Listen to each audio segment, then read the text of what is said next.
just pulled the fuzzy Tarantula out of the terrarium for a part 2 follow-up review. Definitely not a long-term reliability review, considering the initial review just went out yesterday or the day before. However, I have some more thoughts unlocked. I guess my processor's been overclocked and I'm thinking a little bit more clearly. And also there's some comments that I want to respond to because about the layout, the 9 additional button layout of this controller that I want to address. And I wish GameSir would file a change of address form with the post office for these bad boys, and they could be back here, up here. Let's get it.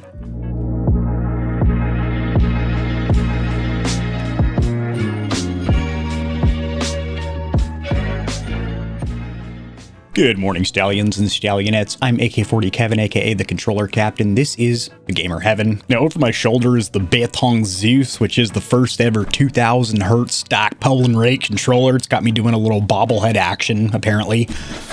This is getting reviewed right now, but I wanted to address the Tarantula again first, considering I just reviewed it. Now, the majority of the comment section solely and wholeheartedly agreed that this is a pretty funky layout. 9 additional remappable buttons, that's fantastic, except for the fact that there's only 2 on the rumper tuchus. Hello, can you autofocus for me, sweetheart? Then you've got 2 additional bumpers, but unlike the Razor Wolverine series, they're in a pretty awkward place because you have to reach over the existing bumpers, probably accidentally actuating those puppies, and even if you don't, they don't feel very good, the actuation on them. And then these buttons here would be fantastic accessory buttons, much like the G keys on the Scuff Envision, if it had software support either from the manufacturer or from a third-party application such as Rewoz, where you could do Windows-specific functions, where you could run a stream, start recording, switch your song in Spotify, change camera angles, turn on your room lights, basically jerk you under the desk from your controller, where you could run a whole damn stream and never need to reach up and touch your stream deck. Response that I heard from a couple people was that these are in a perfect place for claw grip, and that is a simply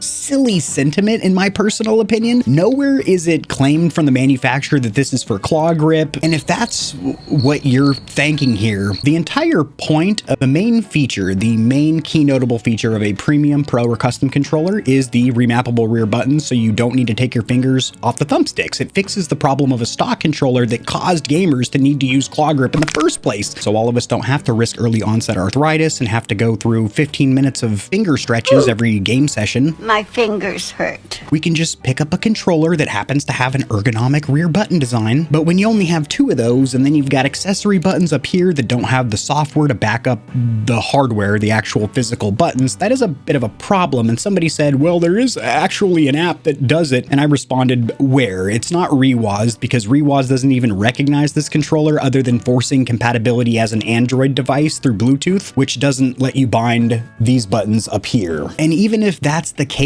a third-party application that, by the way, Rewoz is not allowed to run in the background with a lot of anti-cheat engines and a lot of launchers, so that's something to keep in mind. In no way is a third-party app that a lot of people don't even want to have installed on their PC a substitute for a proper manufacturer software suite, and that was my whole point there. Most people wholeheartedly agreed that all makes sense, Kevin, but a couple people were like, well, you can do some stuff with this. How? I haven't found out how to do it, and even if you could, no software support is listed on the manufacturer's landing page, not on the box. And another comment I saw was that there is a 1000 hertz update to let the dongle reach 1000 hertz. I'm still getting the speeds that I got in my initial review yesterday, so I just wanted to respond to that. So unless there's some kind of a driver package floating around the internet, not from GameSir, but something you can force flash or something, in which case I'm not downloading that on my computer. There's nothing from GameSir that I have personally seen yet that allows this wirelessly with the dongle to go to 1000 hertz, but I'll update you with a written post if and when that's a thing. But the whole shtick of these being for claw grip, the whole point of using claw grip is because a standard controller doesn't have rear buttons. So the only way to constantly be moving and aiming is to,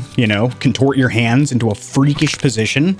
That wasn't real claw grip, but close enough. You know what I'm talking about. Yeah, a small portion of pros do still use claw grip on a stock controller. That's just because they're set in their ways. They just don't want to get used to using a pro controller, which inevitably would be more comfortable and probably increase their performance because, well, they don't have to be, doing this shit. But they're just used to it. They're comfortable with what they've been doing for years, which is claw grip.